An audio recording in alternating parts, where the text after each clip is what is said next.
Alright guys, so I got morning classes today. I'm gonna go ahead to class right now, and this is how my skin looks like. Yeah, I'll see you guys soon. Bye.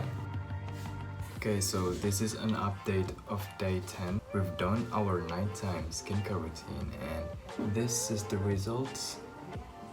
And this is the update.